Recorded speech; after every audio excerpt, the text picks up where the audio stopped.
Hello, welcome once again today to our presentation, which is a very important series of love, conquering love. And today we are going to look at an element that really interferes with so many marriages. It causes also love in many marriages to diminish. And I've entitled this presentation as 10 major problems in couples or marriages. 10 major problems. There could be many other problems, but these are only 10 which are major. And they're in the order of importance, from number 1 to number 10, in the order of importance. Now, many marriages are suffering these 10 problems. It could be one or two, but there are problems of such nature in many marriages and relationships. And I want to say this as I begin, that this is not only meant for marriage, the married, but also for those who are in relationships. It can be of help for you to understand so that you can be able to know how to overcome these 10 problems. So welcome, I'm Counselor Pastor James Omari, and I welcome you into my YouTube channel for us to work together in these particular presentations. Problem number one, major problem number one, which has sought attention of many researchers, is communication breakdown. Communication breakdown. Now, the absence or the inadequacy of communication leads to many other problems in marriages.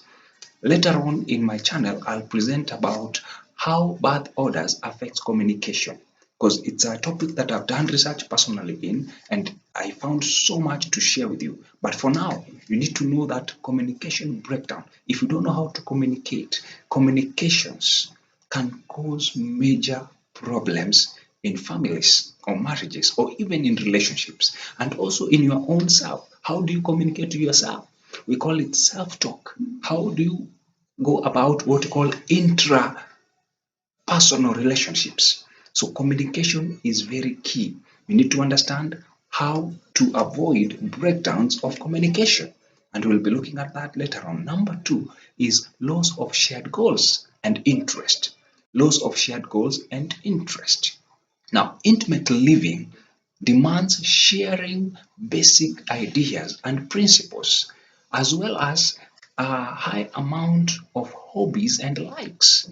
You can form them together when you are grooming together. When you're in relationship, start forming interest, goals, and hobbies to merge, so that later on you'll avoid conflicts or problems. And to those who are already in marriage, you need to understand this. You need to go back and see, when did you lose your shared goals? When did you lose your shared interest?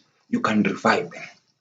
Number three is sexual incompatibility. Sexual incompatibility. And in this case, few cases could be labeled as true. Sexual incompatibility. Behind this term, we have usually find a lack of true love, sensibility, and ability to accept one another. Now, when this is not compatible, when there is no compatibility in issues of sexuality or sex, then problems arise in marriages. And you find this has led to people going to the next problem. When there is sexual incompatibility, there are people who have resulted to number four problem, which is infidelity. Infidelity.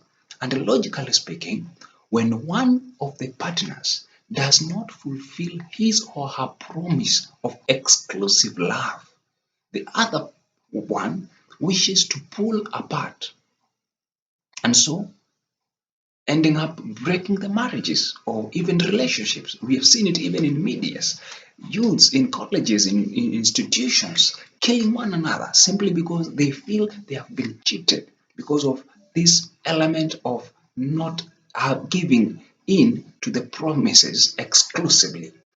Though there are families, there are marriages that have end up offering forgiveness for their partners who are infidel. But I want to say that we need to know how to handle the element of promises and exclusive love, love in its totality. Number five is excitement and fun gone from relationships. When people are excited together, they have fun together, you realize their marriage, their relationships keep on bonding and becoming stronger. But when this is gone, and what can make it to go is confrontations and dullness. This can make the fun and the excitement to diminish. Now, you should be able to know how to propagate, how to nurture excitement and fun in your relationships, in your marriages as a couple. Number six, problem number six is money. Many people tend to think that this is problem number one. But well, as it is said, money is as important part of life in marriages. It can either make it better or break it, regardless or depending on how you handle it. So there is need to know how to handle issues of finances in marriages, in couples, in families. Money.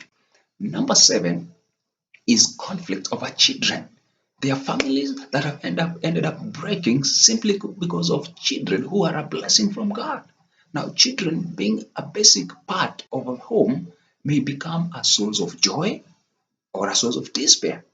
It depends with how the partners handle their children, and there is need to speak, to talk, to communicate on how to handle the children. Otherwise, they might end up bringing conflict or problems in the marriages. Number eight is alcohol and drug abuse. Alcohol and drug abuse. Many families are breaking, many marriages are breaking, disintegrating because of alcohol, drug abuse, and substance abuse. Now, there is need to know how to overcome the elements of alcohol and drug abuse or substance abuse so that the marriages can be intact. You could be watching this and your marriage is suffering because of point number eight, alcohol and drug abuse. There is remedy. You need to seek professional help, professional therapy or counseling so that you can be able to know how to help your husband, how to help your spouse who is in the problem of drinking. Problem number nine is issues of rights. Women's right. Now, when confronted, women's right and men's right can tear marriages apart.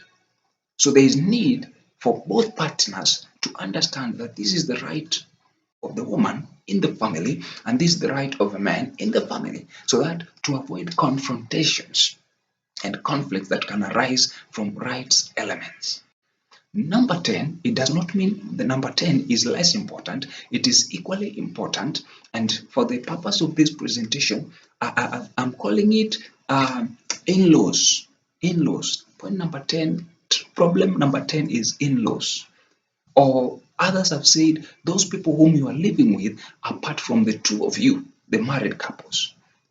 And I will also look at this in other presentations because I've done a research also in this element and also looking at how children can fall into the element of conflict in marriages and communication problems. Now, interference of in-laws and other persons foreign to a married couple home can make conflicts between the couples to arise.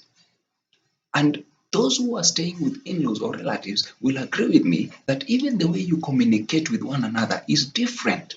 It is not the same, or rather, few marriages communicate the same way when they are alone and when they are with in-laws. But many tend to pretend. There's a lot of pretense. And so it is good to know how to handle in-laws. And also to the in-laws, it is good to know how to come in and propel love. Now, after saying all these 10 principles or 10 major problems that affect marriages, I want to welcome you in a very special way to subscribe to my channel for more learning, for more upcoming presentations. This is a series of relationships, marriage, and family, as well as the love element for conquering love. Because what the Bible says in Proverbs 133, behold, how good and pleasant it is for brethren to dwell together in unity and in harmony. May the good Lord help your marriages. May the good Lord help relationships that are upcoming so that they can be able to avoid or to overcome any challenges that might come from issues or from elements that can be avoided. See you once again, and God bless you. God bless your union. God bless your goals and your desires.